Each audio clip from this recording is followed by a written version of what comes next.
नाम लब पे मेरे रहे हरदम तेरा, नाम लब पे मेरे रहे हरदम तेरा, दिल को तस्कीन हो चैन मिलता रहे, दिल को तस्कीन हो चैन मिलता रहे। ये सितारे शहर झिलमिलाते रहे, ये सितारे शहर झिलमिलाते रहे, तेरा बीमार करवट बदलता रहे, नाम लब पे मेरे रहे हरदम तेरा, दिल को तस्कीन हो चैन मिलता रहे। सामने मेरे तुम आओ तो इस तरह, सामने मेरे तुम आओ तो इस तरह, मुझको दीदार हो तेरा पर्दा रहे, मुझको दीदार हो तेरा पर्दा रहे। पास चिलमन के यूं आप बैठे रहे, पास चिलमन के यूं आप बैठे रहे, नूर छन छन के बाहर निकलता रहे, नाम लब पे मेरे रहे हरदम तेरा, दिल को तस्कीन हो चैन मिलता रहे। आओ हम तुम करें मिलके दे वफा, आओ हम तुम करें मिलके दे वफा, जो न बदले जमाने की रफ्तार से, सुबह बदला करे शाम बदला करे, सुबह बदला करे शाम बदला करे, तुम हम न बदले जमाना बदलता रहे, नाम लब पे मेरे रहे हरदम तेरा, दिल को तस्कीन हो चैन मिलता रहे। यूं अगर मौत आए तो क्या बात है, यूं अगर मौत आए तो क्या बात है, मैं समझूंगा मेरा जी उल्फत ये, मैं ये समझूंगा मेरा जी उल्फत ये, नाम लब पे तेरा, नाम लब पे तेरा, याद दिल में तेरी, नाम लब पे तेरा, याद दिल में तेरी, शक्ल आंखों में हो दम निकलता रहे, शक्ल आंखों में हो दम निकलता रहे, नाम लब पे मेरे रहे हरदम तेरा, दिल को तस्कीन हो चैन मिलता रहे।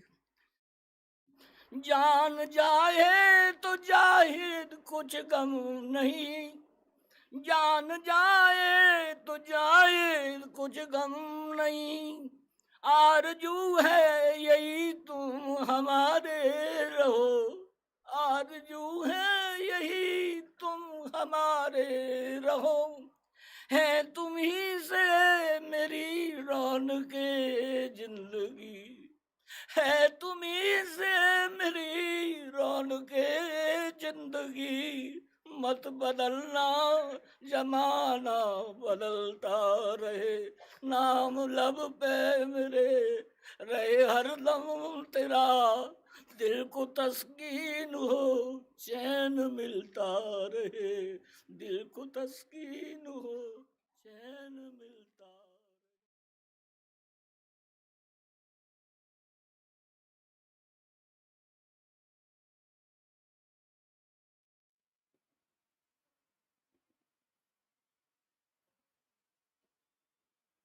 पूज्य माता और बंधुओं, अब एक भजन होगा और भजन के साथ साथ सभी भाई बहन अपने अपने इष्ट को याद करेंगे, ध्यान करेंगे उनका। ध्यान कैसे करें? हमारा जो अखिल भारतीय सतपथ सत्संग है,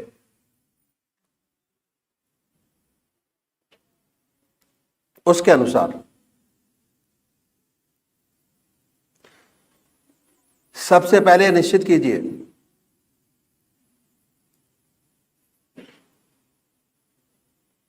कि परमात्मा की कौन सी मूर्त, कौन सी सूरत, कौन सी शक्ल, मूर्ति आपकी आत्मा को सबसे ज्यादा पसंद आती है।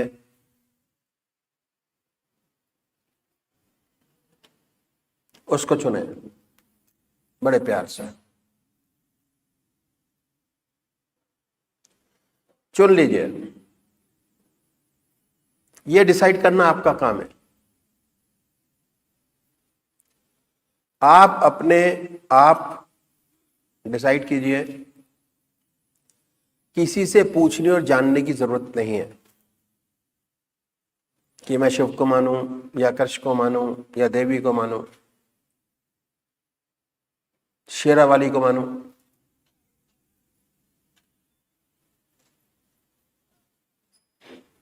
अपने आप डिसाइड कीजिए बड़े प्यार से।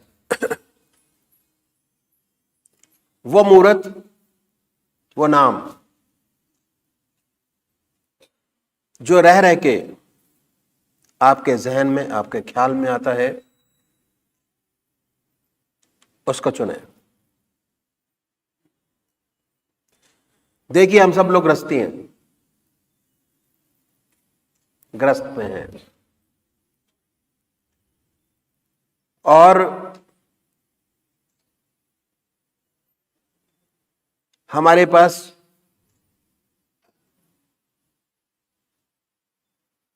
परमात्मा को याद करने का कम समय रहता है। बाकी ज्यादातर समय घर ग्रस्त में निकलता है।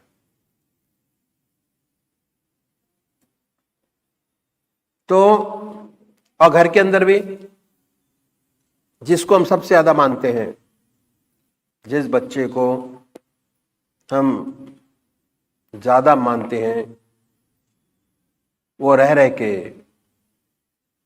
हमारे दिल और दिमाग के अंदर घूमता रहता है।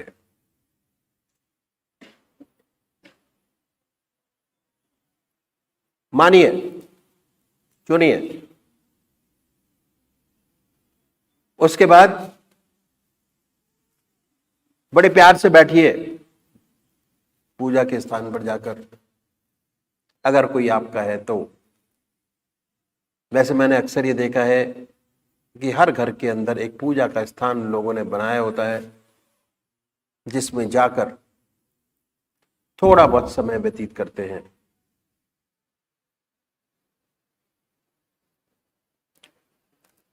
प्यार से बैठिए।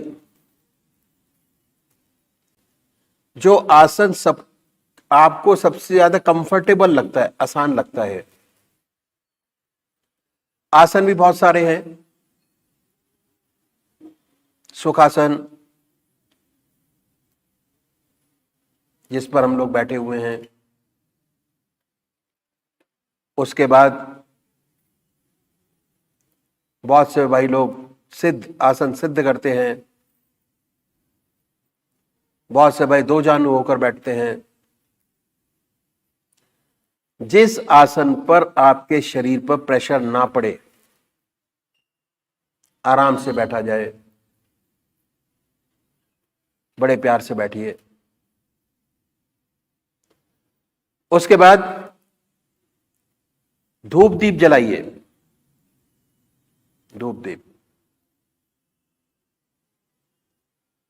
बड़े प्यार से बैठे और ये महसूस करें कि हमारा इष्ट सह शरीर हमारे सामने विद्यमान है। सह शरीर हमारा इष्ट हमारे सामने विद्यमान है। बड़ी बड़ी आंखें हैं, गोल चेहरा है, जटाएं बनाए। जैसे एक कला का व्यक्ति, अगर उसको कहा जाए कि शिव भगवान की मूर्त या हमारे इष्ट देव की मूर्त बना दो, बड़े प्यार से अपने मन के अंदर वो चीज बना लेगा और जहां आप कहेंगे बड़े प्यार से उस मूर्त को उतार देगा। ऐसे ही आप अपने इष्ट देव की मूर्त अपने सामने बनाए बड़े प्यार से। शुरू शुरू में दिक्कत होगी, मूर्त नहीं बनेगी, क्योंकि हमारा सारा समय घर गृहस्थ में बीतता है। ये समय ऐसा है कि ऐसे ऐसे विचार जब आप शुरू करेंगे अपना इष्ट की मूर्त अपने सामने बनाना, ऐसे ऐसे विचार आपके सामने आएंगे जो आपने जिंदगी में कभी सोचे नहीं होंगे। ऐसे ऐसे विचार आते हैं, ऐसे ऐसे ख्याल आते हैं, ऐसी ऐसी छवि हमारे सामने आती है। उन विचारों को हटाइए, बड़े प्यार से हटाएं, फिर अपने इष्ट देव की याद में लगाएं, फिर हटाइए, फिर अपने इष्ट देव की याद में लगाइए। यह है तरीका अपने इष्ट देव को याद करने का। निराश होने की जरूरत नहीं है, समय बढ़ाने की जरूरत है। जैसे जैसे आपका समय बढ़ता चला जाएगा, जैसे जैसे आपके इष्ट देव की याद समय बीतता चला जाएगा, वैसे वैसे आपका ध्यान शुरू में नहीं लगेगा, मन नहीं लगेगा। जैसे और आगे बढ़ा, और अच्छा हुआ, और आगे बढ़ा, और अच्छा हुआ, और एक समय ऐसा आएगा कि जैसे आप अपने पूजा के स्थान पर बैठेंगे, अपने आप से गायब होंगे, अपना होश ना होगा, और जितने समय आप का ध्यान का समय होगा उतने समय आप ध्यान अवस्थित होंगे। उसके बाद धीरे धीरे अपनी वापस स्थिति पर आएंगे। इतना हल्का आप महसूस करेंगे कि बहुत ही आनंदित मन रहा, बहुत खुश रहा। दिल की हर धड़कन पर अपने इष्ट देव के नाम को सुनिए, और जब तक ना सुनाई दे, बड़े प्यार से, बड़े आराम से, जिह्वा से उस नाम को, पवित्र नाम को ले सकते हैं। दूसरे वो भाई हैं जो निराकार भगवान के उपासक हैं, परमात्मा की मूर्ति को नहीं मानते हैं। वो उस नाम को चुने जो आपकी आत्मा को सबसे प्यारा लगता है, और दिल की हर धड़कन पर सुनिए कि हमारे दिल से ओम की आवाज निकल रही है और पूरे शरीर में वाइब्रेट करती है। उसके आनंद को, वाइब्रेशन के आनंद को लीजिए, और आधा घंटा सुबह और आधा घंटा सायंकाल बड़े प्यार से आनंदित होइए। अपने मन को खाली कीजिए, जिसका असर 24 घंटे आपकी जबान पर रहने वाला है। तो अभी एक भजन होगा, और भजन के साथ साथ सभी भाई बहन अपने अपने इष्ट को याद करेंगे।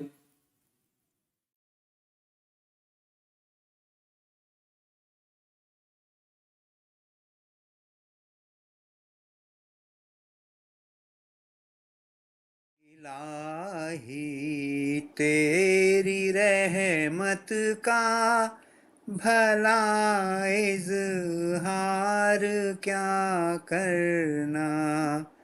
इलाही तेरी रहमत का भला इजहार क्या करना।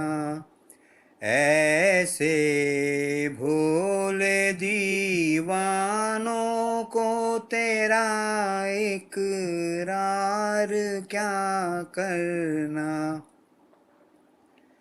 निहायत शुक्र है तेरा जो बख्शी जिंदगी थोड़ी। निहायत शुक्र है तेरा जो बख्शी जिंदगी थोड़ी। भला 2 दिन की इस नौम्र में सिंगार क्या करना। भला 2 दिन की इस नौम्र में सिंगार क्या करना। दिले ना चीज ये किस चीज पर तू हो गया आशिक। दिले ना चीज ये किस चीज पर तू हो गया आशिक।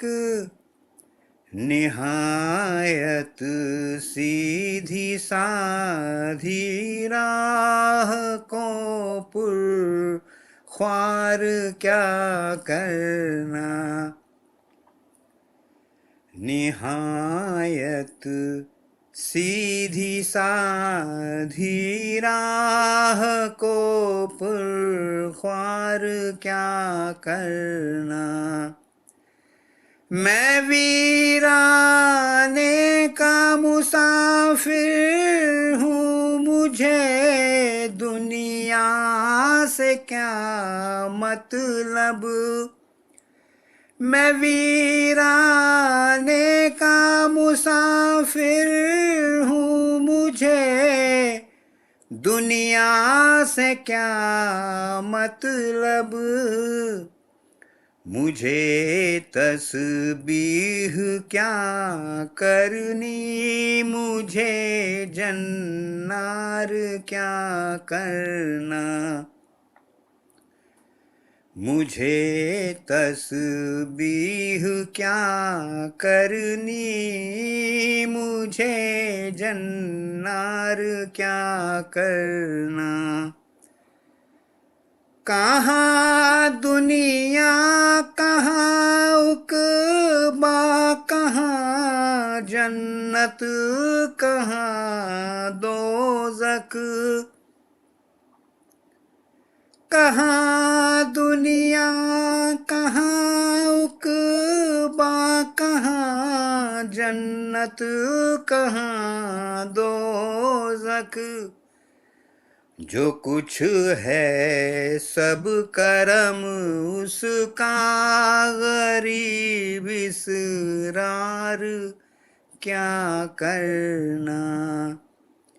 जो कुछ है सब करम उसका गरीब इसरार क्या करना। इलाही तेरी रहमत का भला इजहार क्या करना।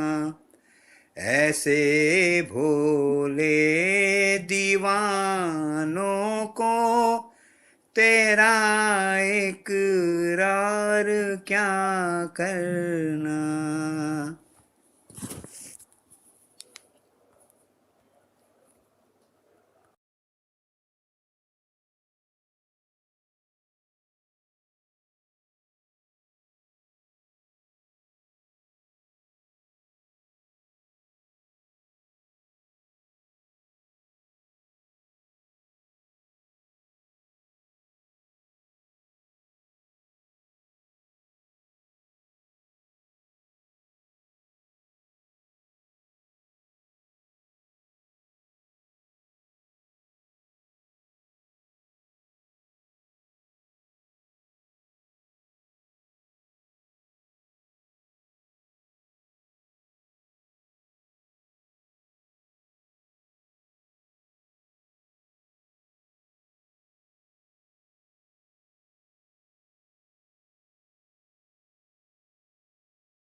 वो सबसे उत्तम काम। और फिर अपने खून से, अपने पसीने से, मेहनत से नाज उगाता है, जितनी आवश्यकता है अपने लिए अपने घर में रखता है, जो ज्यादा है मंडी में बेचता है, और मंडी में जाने के बाद उस नाश से शहर वालों का पेट भरता है। तो उसका व्यवसाय ही ऐसा उपकार का है। 24 घंटे के 24 घंटे अगर चाहे किसान तो ईश्वर की याद में बिता सकता है, कोई रुकावट नहीं। सबसे सुंदर बेटा है भगवान। और आपको ताज्जुब हो, जितने बड़े बड़े योगी और महात्मा हुए, they are all from villages, सब गांव के हैं। शहर छोड़ दिया किस लिए? तो विवेकानंद कलकत्ता में। एक आध कोई ऐसा सुंदर व्यवसाय है किसानी का, ऐसा सुंदर अवसर भगवान ने दिया है। और एक बात और है जो बड़े महत्व की, वो ये है कि भावना बड़ी प्रधान है। हम कौन सा काम किस भावना से करते हैं, वो काम के नेचर को बदल देती है। भावना प्रधान है। अब किसानी के काम को अगर ले, अगर किसान सिर्फ पैसा कमाने के लिए खेती करता है और उसका कोई दूसरा ध्येय नहीं है संसार में, तो वो राग द्वेष और ईर्ष्या से कभी उसे छुटकारा नहीं। वो ये देखता रहेगा, मैं तो इतनी मेहनत की थी, मेरे तो पैदा कम हुए से सारे झगड़े पैदा होते हैं। राग द्वेष और ईर्ष्या नहीं जाता। He is working only for wages. अगर सिर्फ उसके दिमाग में पैसा कमाना खाली थे किसानी का, ये सारी चीजें सुख और शांति को से दूर रहेगी। अभी इस किसान की भावना बदल जाए और ये सुंदर भावना इसके हृदय में पैदा हो जाए कि भगवान ने मेरा जीवन बड़ा पवित्र बनाया है, मैं अपने जन्म से ही परोपकारी, मेरा काम ही परोपकार का है। मैं देश के नागरिकों को भोजन देने के लिए करता, अपने पेट के लिए नहीं करता। मैं जो ये काम कर रहा हूँ दूसरों के लिए कर रहा हूँ। इससे मेरे देशवासियों की सेवा होगी, मेरे देश की उन्नति होगी, मेरा देश आगे बढ़ेगा, सबको भोजन मिलेगा। अगर ये भावना उसकी आ जाए और इस भावना से काम करे तो सोने में सुहागे का काम हो जाए। अगर पड़ोस की खेती अच्छी है तो उसके हृदय में ये बात पैदा होगी, ये ज्यादा सेवा कर रहा है, हमारे समाज की, हमारे देश की ये ज्यादा सेवा कर, उसे खुशी आ गई, ईर्ष्या उसके हृदय में पैदा नहीं। जब ऐसी सात्विक बुद्धि हो जाएगी तो धीरे धीरे उसे एक अनुभव और होगा।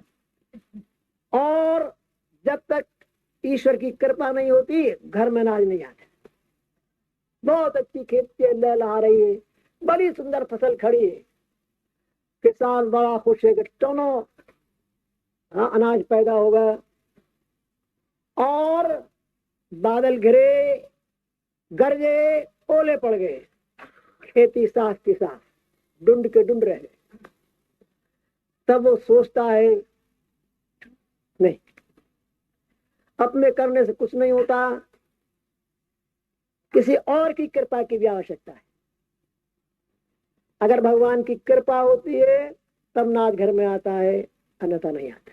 अगर ईश्वर सीधा है तो बहुत जल्दी ही उसके अंदर तो एक उसके हाथ का यंत्र, I am only a tool in his hand, मैं एक यंत्र हूं, मुझसे जो भगवान काम लेता कर देता हूं, नतीजा उसके हाथ।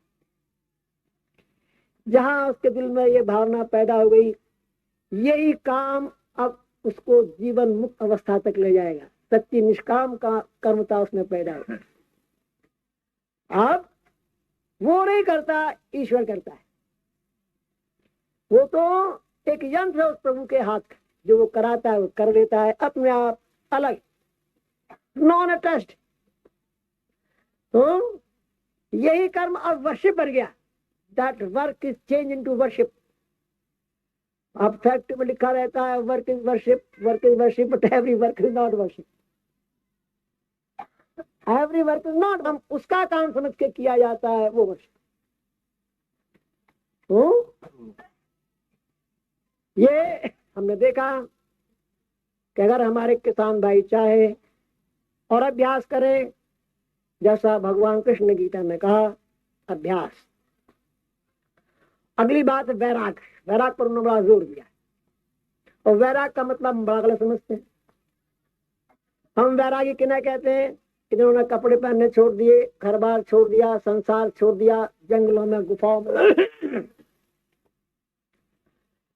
वैरागी वास्तव में कौन है और कैसे हो सकता है?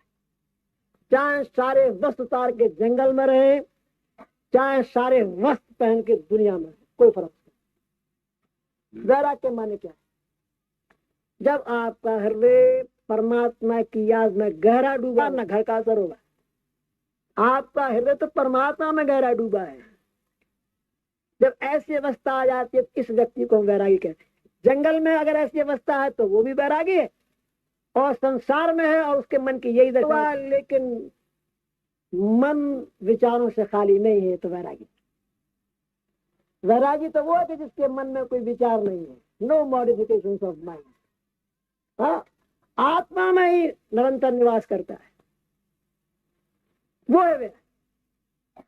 चाहे बस धारण करे या बिल्कुल नंगा होकर रहे, कोई अंतर नहीं, कोई फर्क नहीं। Reality is this. इसीलिए अभ्यास, एंड वैराग फॉलोज अभ्यास। आप अभ्यास करते परमात्मा में ध्यान लगाने का। जितनी देर आप परमात्मा की गहरी याद में डूबे, दुनिया का कोई विचार आपके मन में नहीं है, उस पीरियड के लिए आपसे बड़ा वैरागी कौन है? कोई नहीं। अभ्यास के बाद वैराग फॉलो कर अपने आप आता है। हमने ये देखा, अगर हमारे किसान भाई चाहे तो अपना जीवन ईश्वर में बना सकते हैं। बड़े बड़े योगी, स्टॉलवर्ड्स, स्पिरिचुअलिस्ट जैसे अब तक पैदा करते आए, आज भी कर सकते हैं। अवसर मौजूद है, अगर हम अवसर का पूरा फायदा उठाएं तो क्या कहने हैं, बदल जाए। जो रियल कल्चर है हमारा, हमारे गांव में था। हमारे देश का सच्चा कल्चर गांव में था, और गांव में प्रेम की गंगा बहती थी। गांव में ताले लगाने की आवश्यकता है, ये तो कुछ ही साल पहले की बात। गांव में ताले नहीं लगते थे। कहीं बाहर गए तो अपने पड़ोसी को कहेंगे भैया बाहर जाए, देख देख रख ले, खाली कुंडी लगी है, नो लॉक। गांव की बेटी सारे गांव की इज्जत। मजाल है जो उसकी तरफ कोई टेढ़ी निगाह से देख ले, सारा गांव निछावर हो। This is our culture. ये थी हमारी सभ्यता। और अगर हम आज प्रगतिशील हो तो ये सभ्यता फिर वापस आ सकती है, वही सुख और शांति और आनंद की गंगा बह सकती है। अब मैं दूसरा वर्ग लूंगा। दूसरा वर्ग है बिजनेसमैन। ये भी बहुत बड़ा तबका है। इसमें व्यापारी, इंडस्ट्रियलिस्ट सब आ जाते। हमारे देश में 2% इंडस्ट्रियलिस्ट और व्यापारी तो ऐसे हैं कि जिनके ऊपर पैसा ऐसा बरसता है, लक्ष्मी की ऐसी बारिश होती है कि उन्हें गिनने के लिए समय नहीं। ऐसे ही बोरियों में भर भर के फेंक देते, और उन्हें यह भी पता नहीं कि इसको कैसे खर्च करें। 2%। लेकिन उनके पास समय का बड़ा अभाव, समय नहीं। सुबह से लेके शाम तक एक्सट्रीमली बिजी। रात को भी 10-10 टेलीफोन लग रहे हैं, कहीं कलकत्ता का आया, मुंबई का आया, रात भर टेलीफोन आते रहते, रात को भी चैन नहीं पड़ता। और तरह तरह की जिम्मेदारियां, परेशानियां income tax, sales tax, rate और क्या नहीं, दुनिया भर की मुसीबतें सुबह से शाम तक आती रहती। बहुत बिजी, समय नहीं है, एक मिनट भी नहीं है तो भगवान की याद कर सके। परेशान, उनकी रियल लाइफ पूछे तो बताते हैं कि रात भर टेलीफोन बजते रहते। तो अब ये क्या करें भाई? मैं तो ये कहूंगा कि या भागे या कर्जदार है। पहले जन्म में बड़े मोटे मोटे कर्जे लिए थे, अब मोटे मोटे कर्जे उतार रहे हैं, और जिनके कर्जे लिए थे वो संतान होकर इनकी पैदा हुए, वो वसूल कर रहे हैं। They enjoy the life. किसी के बाद 3 मोटर कार, तो अशोका होटल, ताज होटल, ये और वो, और ये बेचारा तो सुबह से शाम तक अपनी रेस्पॉन्सिबिलिटीज और परेशानियों में परेशान रहते। खिचड़ी तक हजम नहीं हो पाती, दवाओं से गाड़ी चलती रहती। कर्जा है, उतारना है, इनके लिए क्या किया जाए? कुछ नहीं कर सकते। लेकिन संत महात्मा बड़े दयालु, उन्होंने इनके लिए भी रास्ता बताया, और बड़ा सुंदर रास्ता। उन्होंने कहा भी ठीक है, आपकी लाइफ बहुत बिजी है, कोई शक नहीं, लेकिन कोई काम तो ऐसा होगा आपका जो बार बार करते होंगे दिन भर में, करने पड़ते हैं, और दिन में 1000 जगह सब करने पड़ते हैं, या बिल बनाने पड़ते हैं, कैश में बनाना पड़ता है, कैश गिनना पड़ता है। कोई भी काम अगर आप रिपीटेडली करते हैं, दिन में बार बार करते हैं, तो उनके लिए उन्होंने रास्ता बताया, और बड़ा सुंदर रास्ता बताया। ग्राहक आया, आपने कैश मेमो लिखना शुरू किया। कैश मेमो लिखने से पहले कहिए ओ, अपने प्रभु का नाम लीजिए, लिखना शुरू कीजिए, खत्म हो जाए ओ।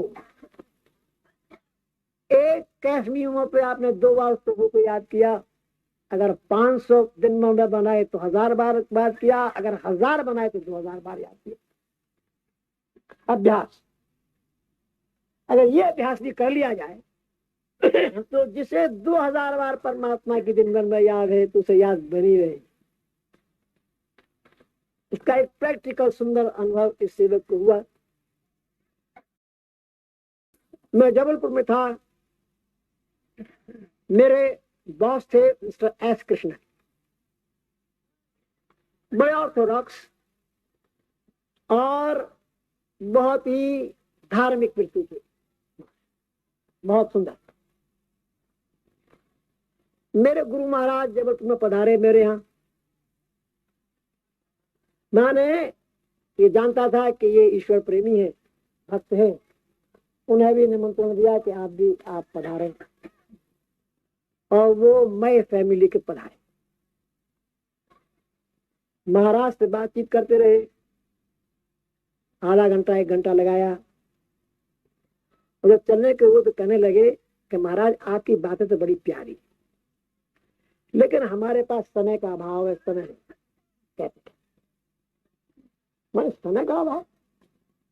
अच्छा आप करते क्या?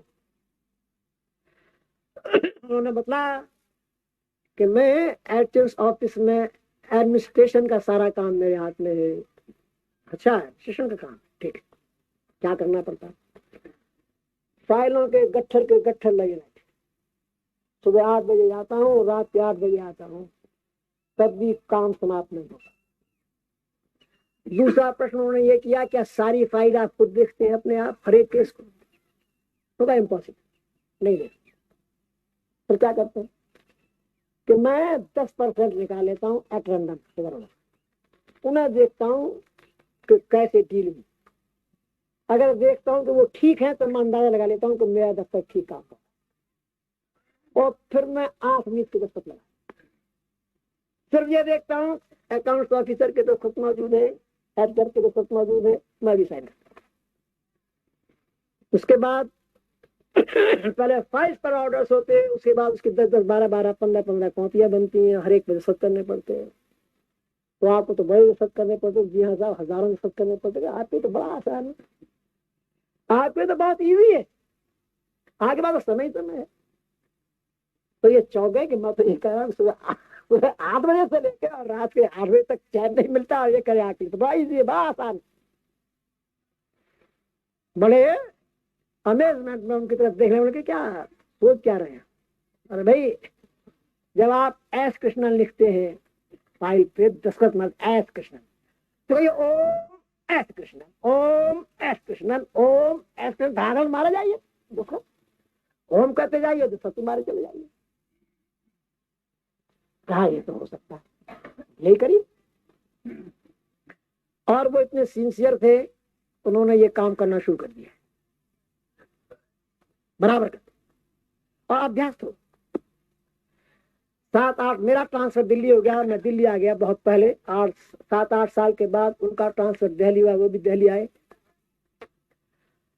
और पहले वो मेरे इस सेवक से मिले आकर के, बहुत प्यार से मिले, और पहला काम उन्होंने यही किया कि यशपाल तुम्हें याद है महाराज आए थे तुम्हारे यहाँ, मैं गया था, क्या कहा था? ओम एस कृष्ण, बहुत हंसे थे, yes perfectly alright, but you will never believe me कि आज तक मैंने कोई दस्तखत बगैर ओम के नहीं किया। मैंने कहा wonderful soul, you are won the game.